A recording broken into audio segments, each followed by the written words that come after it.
we all have in common. We were all stupid enough. The mud, the trucks, the sweat-stained fatigues. People remember Stripes for the laughter, the chaos, the sight of a scrappy platoon stumbling its way into legend. Back when comedies still shot on real locations, when military bases meant roaring engines and the smell of diesel drifting across open lots, this 1981 misfit story landed in theaters as a national event. It was one of the last films everyone saw together, dominating conversation for an entire summer before home video fragmented how we watched forever. But behind the jokes, nothing ran smoothly. Friendships cracked, injuries piled up under the humid Kentucky heat. Near disasters and scandals shaped the film in ways nobody saw from the sticky floors of those old multiplexes. These are 20 facts about Stripes that reveal what really happened behind the chaos.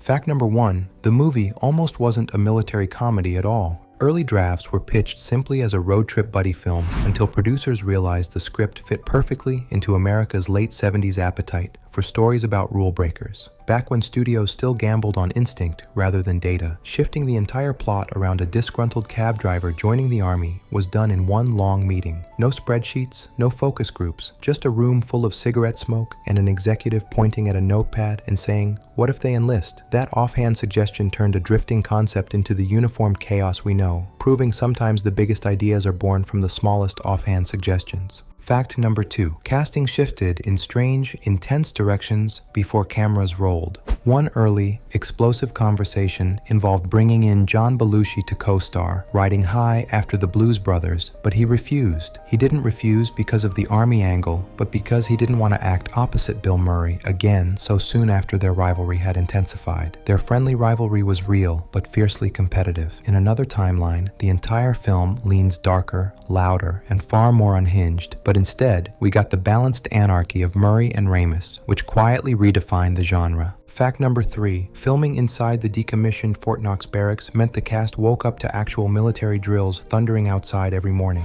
This wasn't a controlled Hollywood backlot built for comfort. Reveille blasted before sunrise. Tanks rolled past the trailers. Extras got lost inside real training areas and wandered back smelling of engine oil. This created an odd tension that audiences who saw it on the big screen sensed. Actors trying to deliver pratfalls and punchlines while surrounded by a world built for discipline, not comedy. It's a tension you can feel in the film's bones, a constant reminder of the real world pressing in. Fact number 4, the iconic "That's the Fact, Jack" sequence worked only because they filmed it before lunch. By afternoon, the brutal Kentucky humidity inside those thick green fatigues meant sweat stains crawled clear through the fabric. Under the heavy lights, temperatures climbed into the high 90s. This was before modern safety standards, before medical staff monitored hydration and cooling tents were mandatory on set. Back then, a crew member handed out lukewarm water and simply said, "Try not to fall over," a mentality that defined filmmaking when they suffered more for the final product.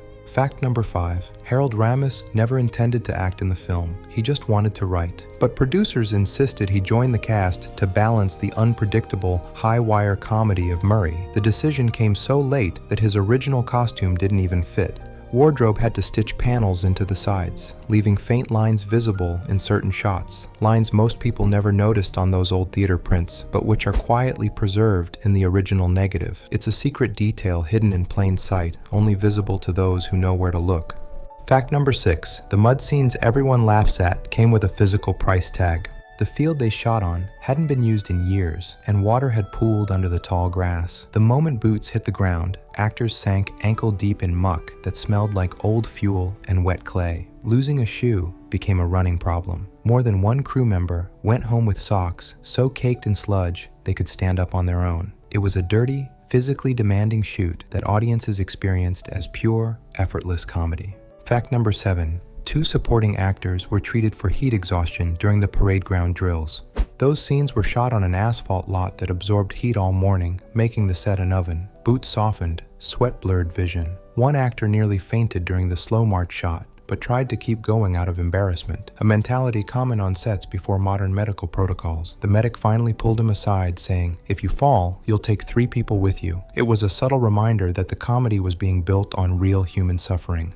Fact number 8, the military police jeeps used in the film weren't props built for comfort. They were leftover vehicles from real training programs, some still carrying dents from past field exercises. One Jeep stalled during a take, not because of a mechanical issue, but because a squirrel had built a nest under the hood earlier in the week. Removing it required 2 crew members and a trash bag. This level of authentic, on-location absurdity is something you rarely see in today's carefully controlled Hollywood productions. Fact number 9. The mud wrestling bar sequence nearly derailed the entire production because the floor kept collapsing. The club had been built decades earlier when live bands, not wrestling pits, were the main attraction. The moment performers started grappling, boards gave way. Hammering, reinforcing, and re-reinforcing the structure consumed an entire day. The final scene you see in the film is actually stitched together from takes shot before and after the floor issues were temporarily fixed. It's a testament to the chaotic, make-it-work attitude of that era. Fact number 10. The Winnebago EM50 urban assault vehicle wasn't designed for stunts, and it barely ran at all. The armor plating was purely cosmetic, but it weighed down the chassis so badly that steering became a wrestling match. During one rehearsal, the vehicle lurched forward unexpectedly and nearly slid into a drainage ditch. The scene supervisor called it a miracle of timing and sandbags that it stopped where it did. This iconic, futuristic vehicle was, in reality, a barely functioning death trap that terrified the crew. Fact number 11. The drill sergeant dynamic changed drastically when Warren Oates joined the cast. He treated the role with absolute seriousness. No jokes, no breaks, no softness. His gravel-voiced intimidation wasn't an act. It came from decades of hard living and an insistence that the platoon scenes feel authentic. Cast members later said standing in formation under his stare felt like being back in high school detention multiplied by 10. Oates was delivering the grounding reality that made the comedy work, a serious actor suffering for the final comedic product. Fact number 12. One of the most improvised moments came when Bill Murray learned they had only minutes of light left.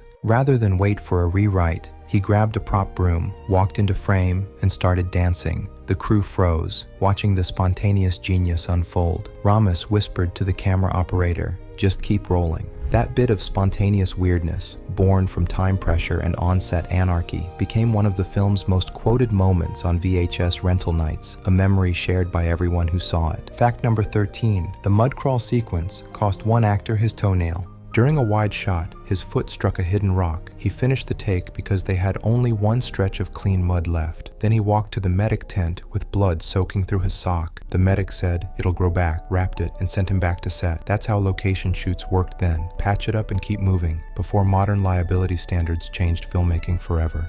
Fact number 14. Off-camera, tension sometimes simmered between cast and producers over the film's tone. Murray wanted darker sarcasm. Studio reps wanted friendly mischief. Arguments unfolded in the smoky back rooms of the Holiday Inn where the team stayed. The kind of after-midnight debates that defined films before corporate notes ran everything. More than one rewrite was drafted on napkins next to half-finished beers. It was a battle for the soul of the film, fought in the chaotic, alcohol-fueled atmosphere of classic Hollywood. Fact number 15. A near accident happened during the Czechoslovakian border sequence when a pyrotechnic charge misfired. Instead of bursting upward, the flare popped sideways, missing a camera operator by only a few feet. The set went silent. No one spoke for nearly a minute. This was back when on-location filming meant handling real explosives with only basic safety protocols. Protocols that were written long before modern digital effects replaced this kind of visceral on-set danger. Fact number 16. The story of how PJ Soles joined the production has a strange last-minute twist. She was initially passed over for the role until a producer found an old Polaroid of her from a previous audition tucked inside a desk drawer from a different project. That forgotten snapshot, sun-bleached corners, handwritten year in blue ink, led to a last-minute call that changed the casting. An entire performance was born from a photograph that nearly disintegrated, a hidden, almost lost piece of movie history. Fact number 17. The film's ending rides on the EM50 charging into action, but the editing hides a final, terrifying secret. The cast didn't trust the vehicle.